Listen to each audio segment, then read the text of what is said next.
ದೇಶಾದ್ಯಂತ I love Mohammed, I love Mahadev ಅನ್ನುವಂಥ ಒಂದು ಕಿಚ್ಚು ಆಕ್ರೋಶ ಭುಗಿಲೆದ್ದಿದೆ.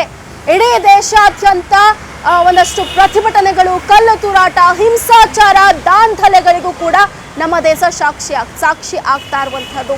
ಉತ್ತರ ಪ್ರದೇಶದ ಕಾನ್ಪುರದಿಂದ ಶುರುವಾದಂತಹ ಏನು ಈ ಒಂದು ಐ ಲವ್ ಮೊಹಮ್ಮದ್ ಅನ್ನೋ ಕಿಚ್ಚು ನಮ್ಮ ಕರ್ನಾಟಕದ ದಾವಣಗೆರೆಗೂ ಕೂಡ ಕಾಲಿಟ್ಟಿರುತ್ತೆ. ಇದಾದ ನಂತರ ಈಗ ಗುಜರಾತ್ಗೂ ಕೂಡ ಸಿಕ್ಕಿರುವಂತಹದ್ದು. ಅಂದ್ರೆ ಗುಜರಾತ್ನಲ್ಲೂ ಕೂಡ ಈ ಒಂದು ಇದೇ ವಿಚಾರವಾಗಿ ಒಂದು ಹಿಂಸಾಚಾರ ಭುಗಿಲೆದ್ದಿರುವಂತಹದ್ದು. ಹಾಗಾದ್ರೆ ಏನಾಯ್ತು ಎಕ್ಸಾಕ್ಟ್ ಆಗಿ, ಯಾಕೆ ಈ ಒಂದು ವಿವಾದ ಭುಗಿಲೇಳ್ತು ಅನ್ನುವಂಥದ್ದನ್ನು ನಾವು ನೋಡುವುದಾದ್ರೆ, ಈಗ ಉತ್ತರ ಪ್ರದೇಶ, ಉತ್ತರಾಖಂಡ, ತೆಲಂಗಾಣ, ಮಹಾರಾಷ್ಟ್ರ, ಕರ್ನಾಟಕ, ಗುಜರಾತ್ ಹೀಗೆ ನಾನಾ ವ್ಯಾಪ್ತಿಯಲ್ಲಿ ಈ ಒಂದು ಐ ಲವ್ ಮೊಹಮ್ಮದ್ ಅನ್ನುವಂಥ ಏನು ಒಂದು I love Mohammed, I love Mahadev ಅನ್ನುವಂಥ ಒಂದು ಕಿಚ್ಚು ಆಕ್ರೋಶ ಭುಗಿಲೆದ್ದಿದೆ. ಇದು ಒಂದು ರೀತಿ ಪೊಲಿಟಿಕಲ್ ಆಗೂ ಕೂಡ ಟರ್ನ್ ಆಗ್ತಿದ್ದು, ಪೊಲಿಟಿಕಲ್ ಆಗಿ ಒಂದು ರೀತಿ ವಾಕ್ಸಮರಕ್ಕೂ ಕೂಡ ಕಾರಣವಾಗ್ತಾ ಇದೆ.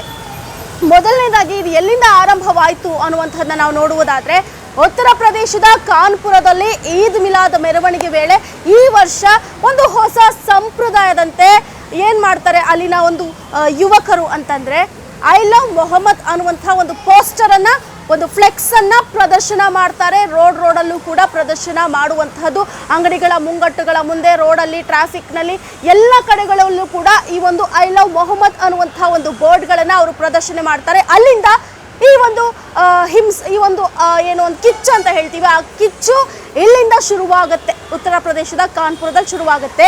ನಿನ್ನೆ ದಾವಣಗೆರೆಯಲ್ಲಿ ದೊಡ್ಡ ಮಟ್ಟದ ಒಂದು ಪ್ರತಿಭಟನೆಗೆ ಇದು ಒಂದು ನಾಂದಿ ಆಡುತ್ತೆ. ಯಾಕೆ ಅಂತಂದರೆ, ನಿನ್ನೆ ದಾವಣಗೆರೆಯ ಕಾಲ್ಮಾರ್ಕ್ ನಗರದಲ್ಲೂ ಕೂಡ ಒಂದು ಒಂದು ಕೋಮುಗಳ ನಡುವೆ ಗಲಾಟೆ ಆಗುತ್ತೆ. ಇದೇ ವಿಚಾರವಾಗಿ ಇಬ್ಬರ ಒಂದು ಗ್ಯಾಂಗ್ನ ನಡುವೆ ಗಲಾಟೆ ಆಗುತ್ತೆ. ಗಲಾಟೆಯಲ್ಲಿ ಒಂದಷ್ಟು ಜನಕ್ಕೆ ಗಾಯಗಳು ಕೂಡ ಆಗಿರುವಂತಹದ್ದು.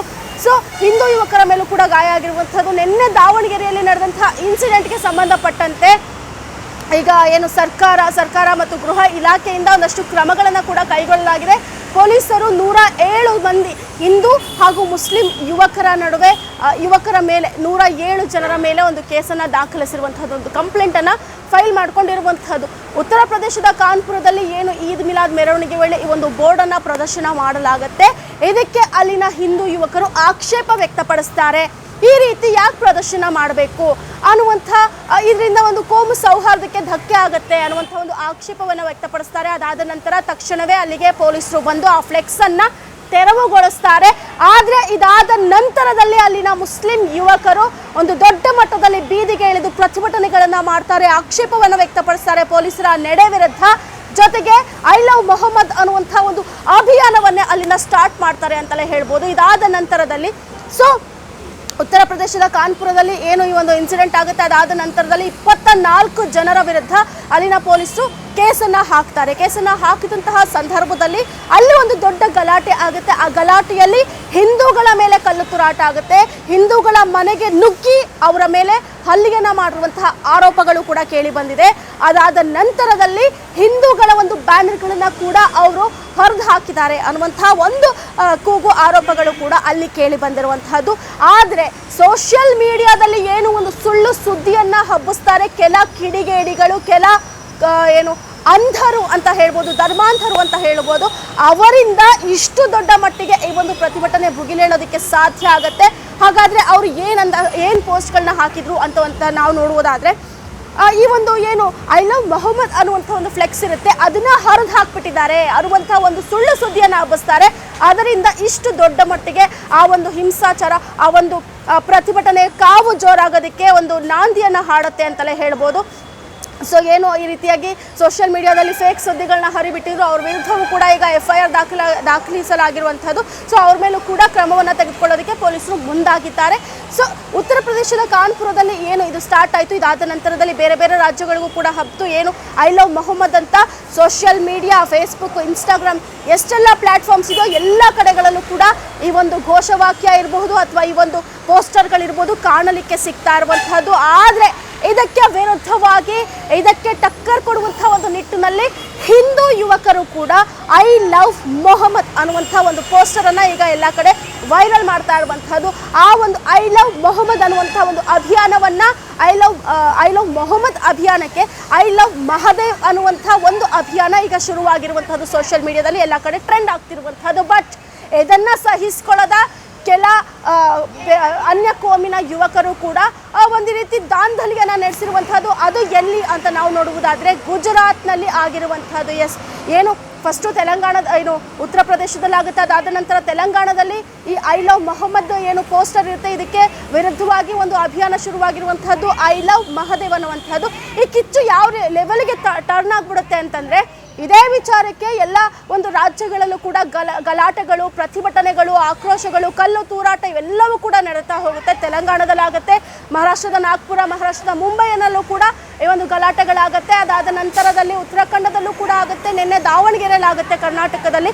ಇವತ್ತು ಈಗ ಗುಜರಾತ್ನಲ್ಲಿ ಈ ಒಂದು ಘಟನೆ ನಡೆದಿರುವಂಥದ್ದು. ಗುಜರಾತ್ನಲ್ಲಿ ಗರ್ಭವನ್ನು ಆಡುವಂತಹ ಸಂದರ್ಭದಲ್ಲಿ ಅನ್ಯ ಕೋಮಿನ ಯುವಕರು ಅಲ್ಲಿಗೆ ಬಂದು ಕಲ್ಲು ತೂರಾಟವನ್ನು ಮಾಡಿದ್ದಾರೆ, ಅಲ್ಲಿಗೆ ಬಂದು ದಾಂಧಲಿಯನ್ನು ಮಾಡಿದ್ದಾರೆ. ಸೊ ಆಗ ಅಲ್ಲಿ ಏನಾಗುತ್ತೆ, ಹಿಂದೂ ಹಾಗೂ ಮುಸ್ಲಿಂ ಯುವಕರ ನಡುವೆ ಒಂದು ದೊಡ್ಡ ಗಲಾಟೆ ಆಗುತ್ತೆ. ಇದರಲ್ಲಿ ಹಿಂದೂ ಯುವಕರಿಗೆ ಸಾಕಷ್ಟು ಜನರಿಗೆ ಗಾಯಗಳು ಕೂಡ ಆಗಿರುವಂಥದ್ದು. ಹೀಗಾಗಿ ಅಲ್ಲಿಗೂ ಕೂಡ ಸಾಕಷ್ಟು ಜನರ ವಿರುದ್ಧ ಪೊಲೀಸರು ಒಂದು FIR ಅನ್ನು ದಾಖಲಿಸಿ ತನಿಖೆಗೆ ಮುಂದಾಗಿರುವಂಥದ್ದು ಗುಜರಾತ್ನಲ್ಲಿ. ಬಟ್ ಇನ್ನೊಂದು ಇನ್ಸಿಡೆಂಟ್ ಅಲ್ಲಿ ನಡೆಯುತ್ತೆ. ಏನು ಅಂತಂದರೆ ಒಬ್ಬ ಹಿಂದೂ ಯುವಕ ತನ್ನ ಅಂಗಡಿಯ ಮುಂದೆ ಐ ಲವ್ ಮಹದೇವ್ ಅನ್ನುವಂಥ ಒಂದು ಫ್ಲೆಕ್ಸನ್ನು ಹಾಕಿರ್ತಾರೆ.